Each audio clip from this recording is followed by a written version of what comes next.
Hello, my name's Robert Beaver. I'd like to present to you my new video called Seed to the Elevator. This project started out a year ago this fall.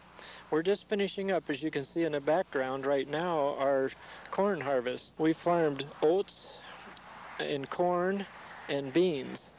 The equipment used in our farming operation is a John Deere 4B plow and a John Deere 52 plow. We have a John Deere 15-foot fold-up disc, a John Deere 290 two-row planter, a John Deere 290 two-row cultivator, a 1920s John Deere oats binder, a 1950 John Deere 12A combine, two 1936 John Deere A's, a Model D, and a Model GP. We have a couple of John Deere wagons. We have a John Deere 28-inch thresh machine. We have a John Deere stationary baler, a John Deere 101 one-row corn picker, which is mounted on a 1936 John Deere A. The oats we in-gate seeded on our 5 acres of oats, or 5.5 acres of oats. We put a half acre in between the corn and the beans. And then we harvested the oats with a John Deere binder from the 1920s. And then we used a John Deere 28-inch thresher to thresh our oats.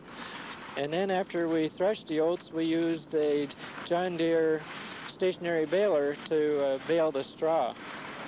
Then after we got our oats done, we went and it was about time to combine our beans. So we combined our beans with a John Deere 12A combine with the LUC engine on it, pulling it with a 36A John Deere. We have a 290 two-row planter that we planted with, and we also wire checked our corn. We used a 290 two-row cultivator to cultivate our corn, where we could cultivate it both ways, and we did. That's how we took care of our weed control. The corn we're harvesting with a John Deere one-row 101 corn picker, and it's mounted on a 1936A John Deere. And as you can see in the background, because we couldn't get into the field one more time to cultivate, we're harvesting the corn across the field, which works fine when you use a check wire to plant with, because everything's planted on 40-inch centers. To do farming the way we're doing it, it probably averages out about an acre an hour. Now that we have seen the highlights of what you will see in your video, let's move to our first segment, fall plowing. This took place in early November. Our fall plowing starts with Robert's 1936 John Deere A tractor and John Deere number 4B plow. We will also be seeing a 1942 John Deere Model D and a number 55 three-bottom plow. The prices we will be relating throughout the video are from a 1930s, 40s, and 50s John Deere dealer's ledger book my friend acquired from a long-time John Deere dealer. The prices will be approximate cost of the equipment to the farmer when they were new. I would also like to quote from some John Deere brochures as we go to the different equipment so you can compare to the modern times of today. Now let's start out and hear what John Deere had to say about the 4B and 52 two-bottom plow in the 1930s. The number 4B is the strongest two-bottom plow ever built. John Deere said greater strength and extra clearance are outstanding in the number 4B tractor plow.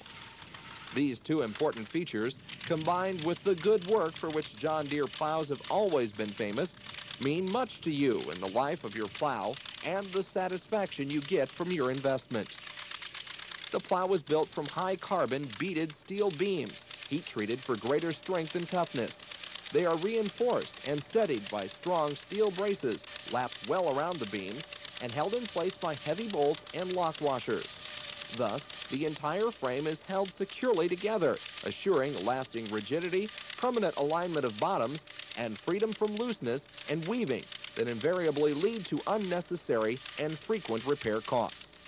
This is what we have been able to find out about these plows. The most popular plows in the Midwestern part of the country were the 4B and the number 52. These models look very similar. They were only made as two bottoms. The comparison of the specifications for these plows showed that the 4B was the heavier version. The noticeable difference is that while the number 52 had two 24-inch diameter wheels, the 4B had a 32-inch land wheel and a 26-inch furrow wheel. The beam numbers are as follows and found on top near the rear of the beam. The number 4B plow long beam number is 623A.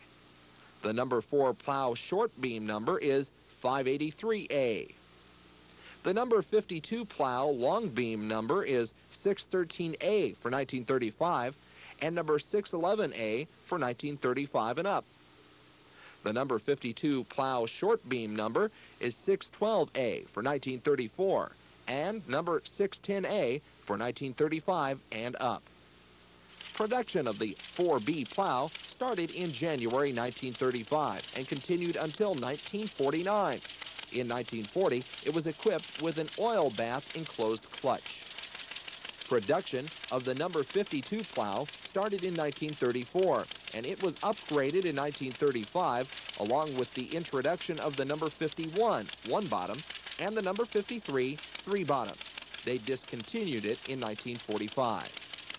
In 1937, the approximate cost to the farmer for a 4B 214 plow was $118.24, and a number 52 214 was $105.88.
Now that the plowed ground has set through the winter months and mellowed, it's spring, the month of April. We now need to start work on our ground for planting. Our first crop will be oats. Our first operation will be to disc. We are using a John Deere 15-foot fold-up disc. I would like to quote John Deere from the 1939-1940 Farmer's Pocket Ledger by saying, quote, "The Model S disc is a big-capacity, single-action tractor disc harrow made in 15, 18, and 21-foot sizes with folding gangs and in the 11.5-foot size without folding gangs. Larger size single disc, discs up to 100 acres a day, or you can double disc by lapping half. Operated entirely from your tractor. The tractor does all things, pull front trip rope while driving forward. End gangs fold over, reducing the 15-foot size to 10.5 feet. In 1940, the approximate cost to the farmer for a Model S disc with 16-inch blades was approximately $115.50. In 1951, the same disc cost $248.25.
Now that we have disked our ground, the next step will be to prepare the seed bed for oats planting with our John Deere flexible pipe bar 3-section harrow. The 3-section harrow has 120 teeth and a cut of 14 feet 6 inches. Our harrow has a tilting lever at the front of each section that tilts the teeth from vertical position to any desired angle. In 1937, the approximate cost to the farmer of a 3-section harrow was $48.59.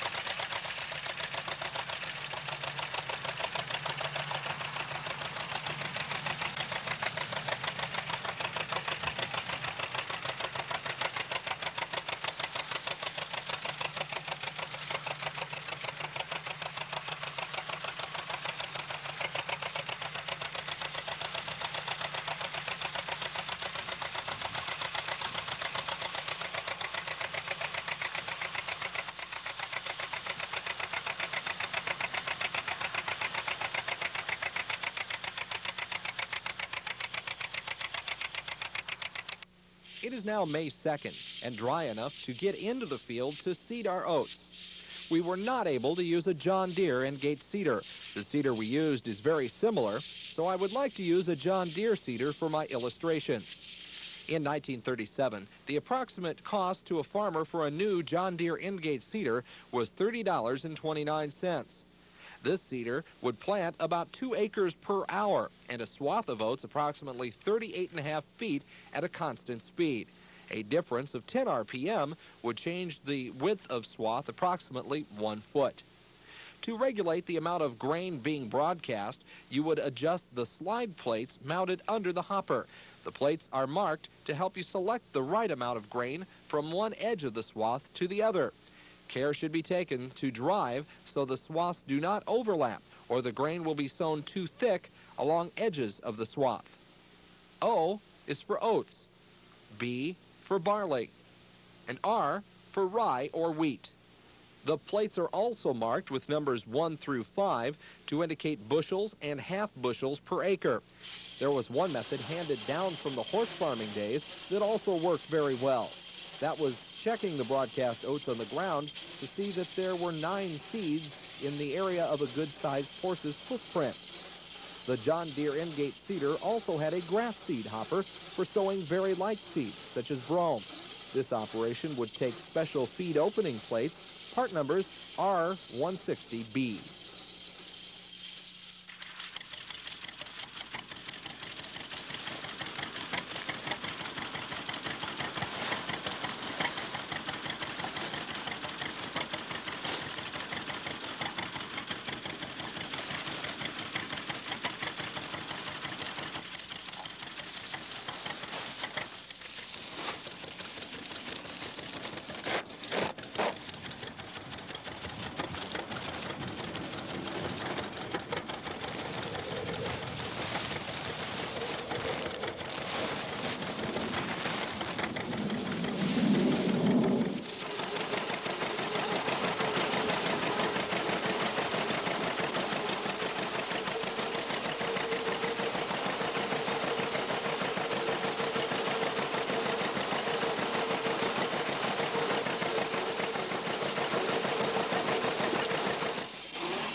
It's now the third week in May, and our oats are starting to come up. It's time to check wire plant our corn. We will be using a John Deere number 290 planter and John Deere 1936 Model A tractor. Before we get started, let's take a look at the 290 planter. The 290 planter is a two-row planter that checks corn accurately at 5 miles an hour. We will be looking at a 1946 model. In quoting John Deere from the 40s, the number 290 has many important features that make planting as foolproof as possible and relieve the operator of much of the responsibility formerly necessary to ensure accurate planting and a good cross-check. The 290 planter also handles a great many row crops accurately. Special plates are available for handling practically all kinds of seed, including the many grades of hybrid corn, peas, beans, sweet corn, sorghum, etc. In 1951, the approximate cost of a John Deere number 290 planter to the farmer was $282. This would be a good time to have Robert's friend and guest, Richard Morrow, tell us about the planter plates for the 290 planter. I'm Dick Morrow, retired service manager of the John Deere planter factory. During the 1930s, the American farmer was first introduced to hybrid seed corn. At first, production was very slow because all of the pollination work had to be done by hand. During the 1940s, production increased dramatically, and most corn growers quickly converted to the new varieties as soon as they became available. John Deere introduced the seed plate selector unit in 1950 to meet a growing need for a better way to match seed plates to various sizes of hybrid seed corn. By matching, we mean finding a seed plate that will deliver one seed per cell. Most seed varieties fall into a round or a flat category, although there are many variations that require a large number of different plates. Here is a typical medium round seed and its plate. Note that a round seed cell has a teardrop shape, whereas a typical medium flat seed requires a rectangular shaped cell. Careful matching of the seed to its plate is the heart of a successful planting operation. As new hybrid varieties were developed through the 1940s, it became more important to use as many of the kernels on the ear as possible. These kernels were all productive seeds, even though they didn't always fit the standard seed sizes.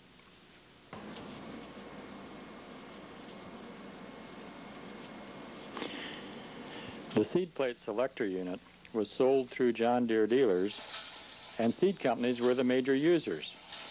They would run their seed samples and then list the recommended seed plate on the tag on the bag of seed.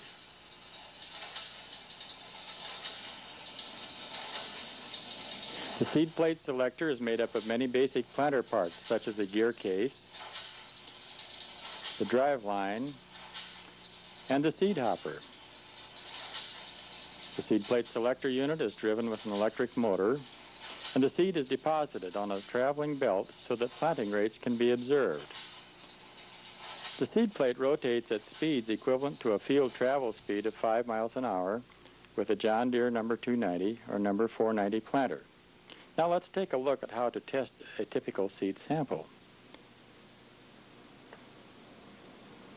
Install the seed company's recommended plate in the hopper bottom and place the hopper on the drive.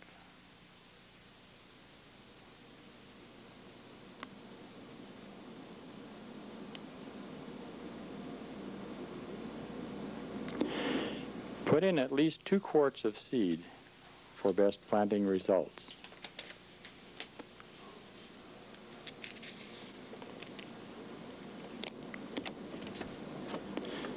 Run the unit, and for starters, it is best to set the gear case on 2 for ease of counting.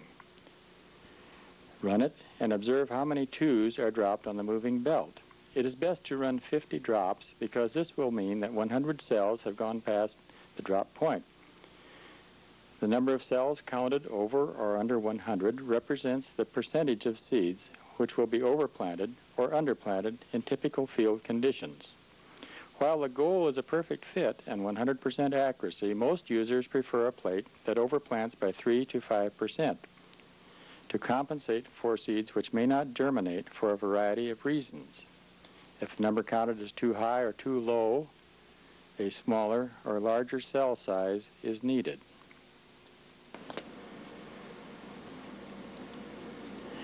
Further checks can also be made with the gear case set on 3 or 4 to see if the planting characteristics remain the same at higher seed plate speeds. Wait a few moments for the drop to stabilize before counting.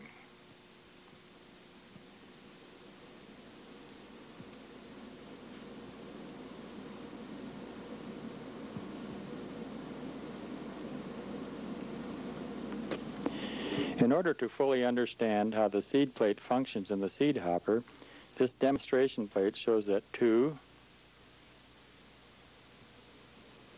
3, or 4 cells move past the discharge point each time the gear case is activated. Note also that the seed plate speeds up so that whether dropping 2, 3, or 4 kernels, the drop is accomplished in the same length of time.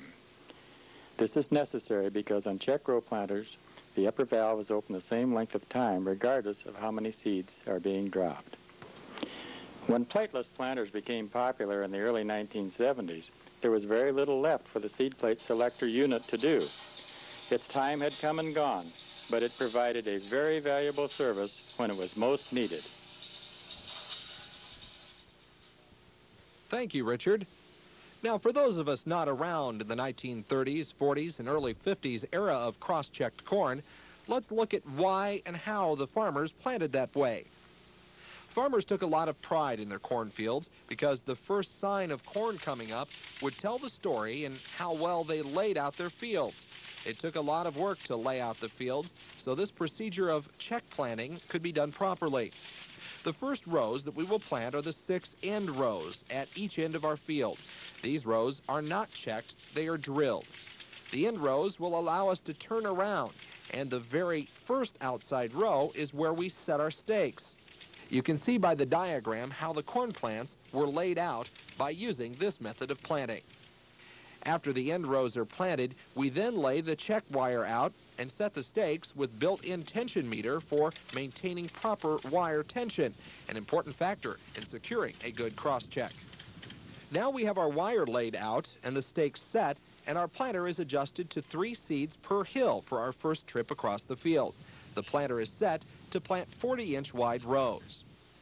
You can see that the wire has a joint or button every 40 inches.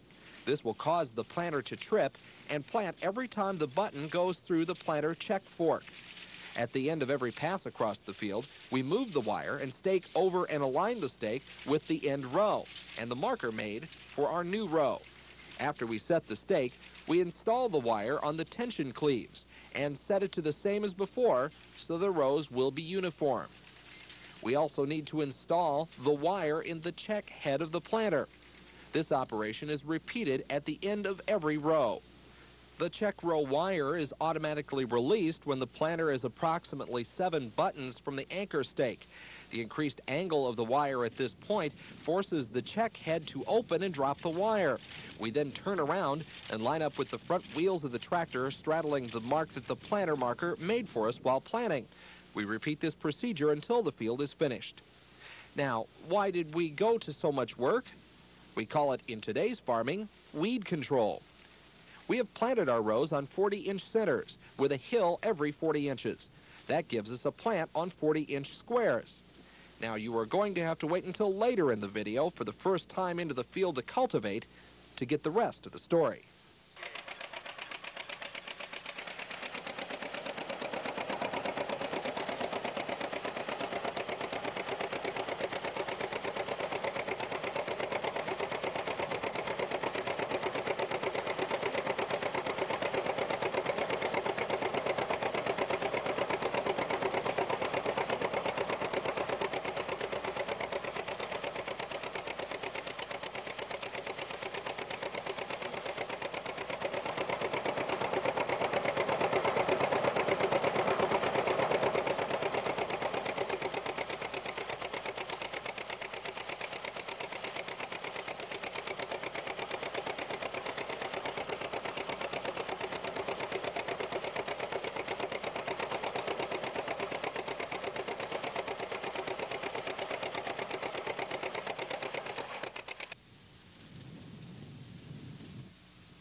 It is now time to set up our John Deere number 290 planter for soybeans. This will be done by selecting the proper planter plates for the machine and selecting the shift lever on the 290 planter from check planting to drilling. We will keep the planter set for 40-inch rows for cultivating purposes.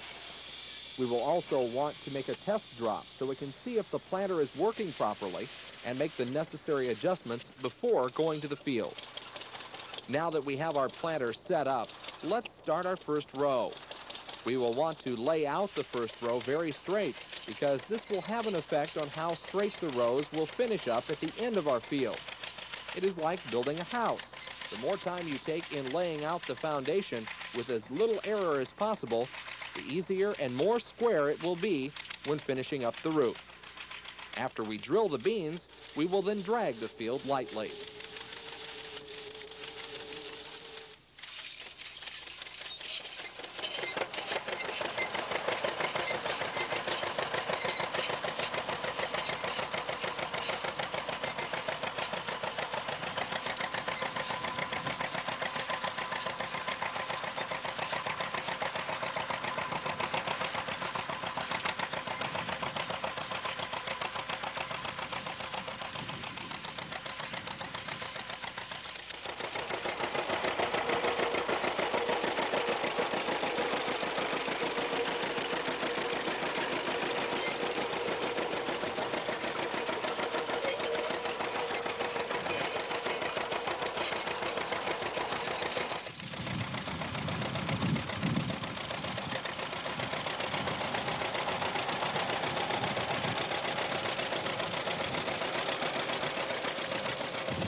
It is now the middle of June, and we better take a look at our John Deere 290 cultivator while working in our beans. The John Deere tractor cultivator was a big step in modernizing the farm in the 1930s. A farmer using a one-row, horse-drawn cultivator could cultivate approximately 7 acres a day. This was determined by the endurance of his horses, the hours of daylight, and heat of the day. Whereas a farmer using a tractor-mounted two-row cultivator could go right along at top speed, cultivating 2 to 3 acres per hour. There are two versions of the 290 cultivator to be used. Option 1 was a hydraulic power lift mounted on a tractor. The John Deere hydraulic power lift was available from John Deere General Purpose Tractors and was controlled by a conveniently placed trip pedal operated by either foot. Option 2 was a one-lever hand lift being part of the 290 cultivator.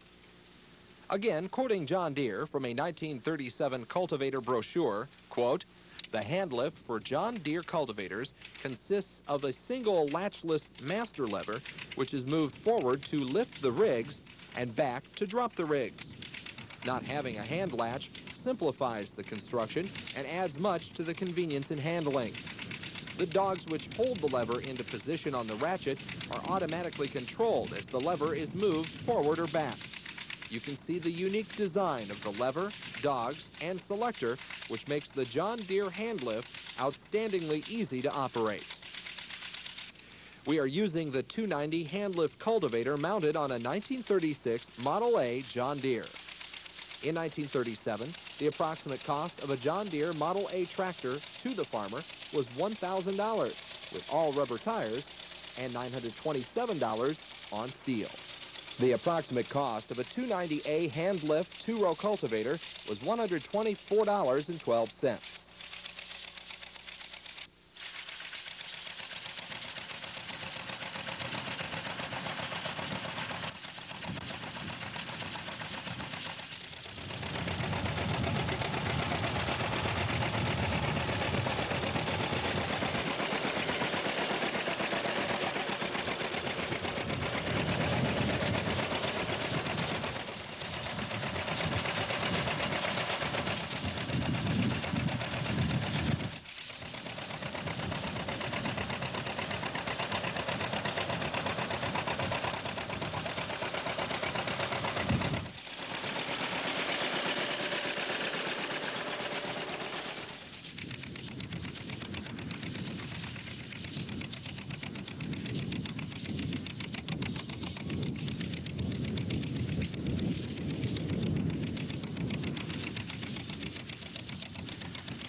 Now for the rest of the story. It's time to find out why we went to so much work check planting our corn. I mentioned weed control at the end of our check planting corn segment. Now we will see what we mean by this statement. The first thing we need to be reminded is that in the early farm days, they did not have pesticide weed killers, so they had to remove the weeds by cultivating. The best way to cultivate would be all around the plants in the most expedient way possible. This is performed by planting the check wire method. This method would allow the farmer to cultivate the first time in the field lengthways, and then the second cultivating across the field. The farmer would try to cultivate his crop 3 times, so that when it came time to pick his crop, he could pick the length of the field, so he would not have to drive his equipment across the cultivated ridges. If the farmer could not get into the field due to weather for the last cultivating, as was so in our case, he could pick across the field, because the rows are the same width. The unique thing about check planting is when looking at the field, you can see the rows in all directions. When it came time to cross-cultivate, if the rows were off, it would create a lot of extra work correcting right or left every 2 rows.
It is now the 1st of August, and it's time to bind and shock our oats. We will leave them in the field after shocking for the sweating process, which is curing, before we load the bundles onto the wagons and thresh them. If we were going to cut, windrow, and combine the oats, we would have cut the oats later and in good drying conditions combined them in 3 days. The oats binder we are using is a 1920s 7-foot John Deere. This binder is a very early version and is not fitted with grease fittings, but has provisions for oiling. It seems that John Deere installed grease fittings in the late 1930s. Many of the bushings used in the John Deere binder were made of oil-soaked maple for long life and easy replacement. To quote John Deere from a 1939 Farmer's Pocket Ledger, quote, "In presenting the light-running John Deere binder with enclosed drive gears and grease gun lubrication throughout, John Deere gives you one of the most important improvements in binder construction made in years." It appears that John Deere first started building this unit in 1911. The binder came in horse and or tractor version, also 7, 8, and 10-foot sizes. In 1937, the approximate cost of a 7-foot John Deere grain binder to the farmer was $256.76, and for the 8-row version, it was $265.29.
It is now the 3rd week of August and time to load the oats for threshing. We are loading the oats above the sides of the wagons with the butts of the bundles out. This is so we can build straight up the sides and keep the center filled at the same time to get the maximum load on the wagon.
First time I met this guy, the first thing I said, he couldn't tell me.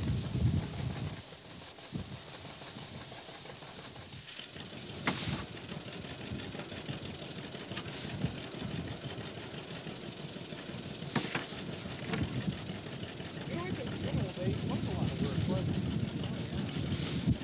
All I can remember is all the fun. I don't think all the fun. Well, how about you and I can get our fun with that?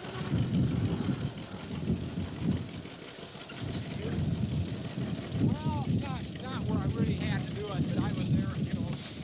Yeah, you having fun there? Yeah.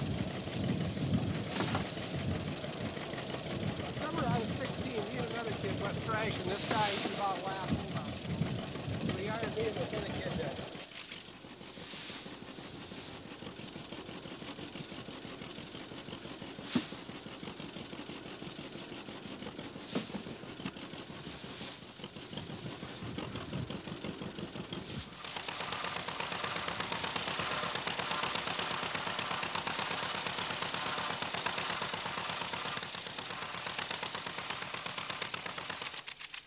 It's September 11th, and it's now time to thresh the oats.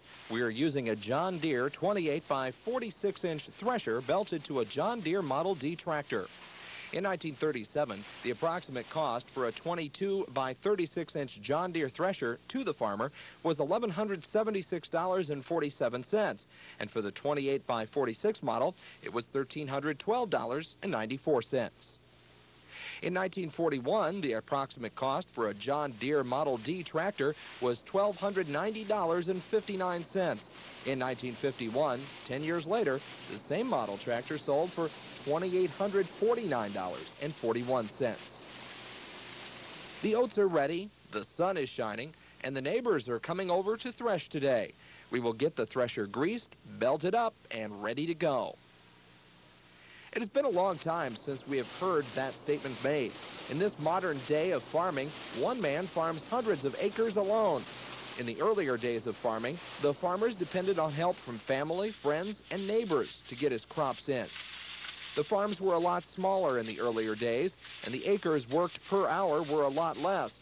It was a big improvement when the tractor and machinery came along versus farming with horses.